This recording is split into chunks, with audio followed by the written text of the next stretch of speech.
വർക്കി.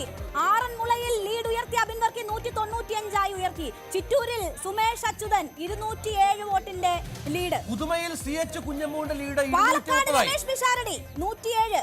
പാലക്കാട് രമേശ് പിഷാരടിയുടെ ലീഡ് 207 അല്ലേ? 61 സീറ്റുകളിൽ LDF ആണ് കൂടുതൽ സീറ്റുകളിൽ ലീഡ് ചെയ്യുന്നു. 62 ഉയർന്നിരിക്കുന്നു. UDF-ന് 56. കാസർഗോഡ് ജില്ലയിൽ 2 സീറ്റുകളിൽ കാസർഗോഡും മഞ്ചേശ്വരവും BJP ആണ് ലീഡ്. തൃക്കരിപ്പൂരിൽ UDF-ന്റെ ലീഡ് 60 കടന്നിരിക്കുന്നു. 51 വോട്ടുകൾക്ക് തൊടുപുഴയിൽ അപ്പു ജോൺ ജോസഫ് മുന്നിലാണ്. 51 വോട്ടുകൾക്ക് അപ്പു ജോസഫിന്റെ മകൻ പി ജോസഫിന്റെ മകൻ അപ്പു ജോൺ ജോസഫ് മുന്നിൽ. കൃഷ്ണ പിന്നോക്കം പോയിരിക്കുകയാണ്. കൊല്ലത്ത് ലീഡ് LDF-ന് കിട്ടിയിരിക്കുന്നു. ജയമോഹൻ ലീഡ് തിരിച്ചു പിടിച്ചിരിക്കുന്നു. കൊയിലാണ്ടിയിൽ കെ പ്രവീൺകുമാർ 58 വോട്ടുകൾക്ക് മുന്നിൽ.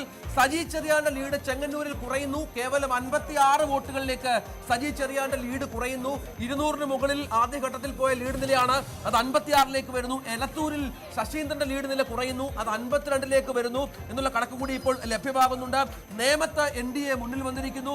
കാസർഗോഡ്, നേമം, മഞ്ചേശ്വരം എന്നീ സ്ഥലങ്ങളിൽ ഇപ്പോൾ NDA സ്ഥാനാർത്ഥികൾ ലീഡ് ചെയ്യുന്നു. പാലക്കാട് NDA പ്രതീക്ഷിക്കുന്ന സ്ഥലത്ത് അവിടെ ഇപ്പോൾ രമേശ് പിഷാരടി 54 വോട്ടുകൾക്ക് മുന്നിലാണ്. നെക്ക് ടു നെക്ക് ഫൈറ്റ് കേരളത്തിൽ.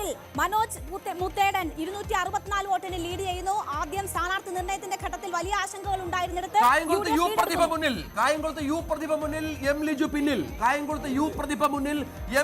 പിന്നിൽ എന്ന വളരെ പ്രധാനപ്പെട്ട ഒരു കണക്ക് കൂടിയുണ്ട്. കായംകുളത്ത് യു പ്രതിഭ ലീഡ് തിരിച്ചു പിടിക്കുന്നു.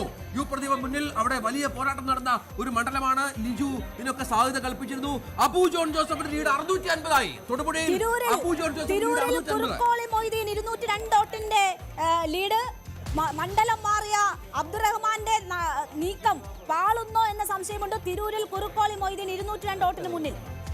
തൃത്താലയിൽ VT ബൽറാം ലീഡ് ചെയ്യുന്നു 54 വോട്ടുകൾക്ക്. തൃത്താലയിൽ VT ബൽറാം 54 വോട്ടുകൾക്ക് ലീഡ് ചെയ്യുന്നു. ഒപ്പം കുഞ്ഞാലിക്കുട്ടിയുടെ ലീഡ് 228-ലേക്ക് കടക്കുന്നു. മലപ്പുറത്ത് കുഞ്ഞാലിക്കുട്ടി 208. തൃത്താലയിൽ VT ബൽറാം ലീഡ് ഉയർത്തി 243.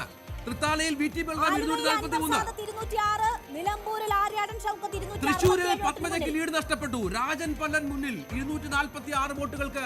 തൃശൂരിൽ രാജൻ പല്ലൻ മുന്നിൽ. UDF സ്ഥാനാർത്ഥി തൃശൂരിൽ UDF ലീഡ് തിരിച്ചുപിടിക്കുന്നു. കോൺഗ്രസ് ലീഡ് തിരിച്ചുപിടിക്കുന്നു. രാജൻ പല്ലന്റെ ലീഡ് നില 246. ആദ്യഘട്ടത്തിൽ പത്മജ വേണുഗോപാൽ ലീഡ് ചെയ്തിരുന്ന ഒരു സ്ഥലം കൂടിയാണ്. ബാലുശ്ശേരിയിൽ VT സൂരജ് UDF സ്ഥാനാർത്ഥി 30 വോട്ടുകൾക്ക് മുന്നിലാണ്.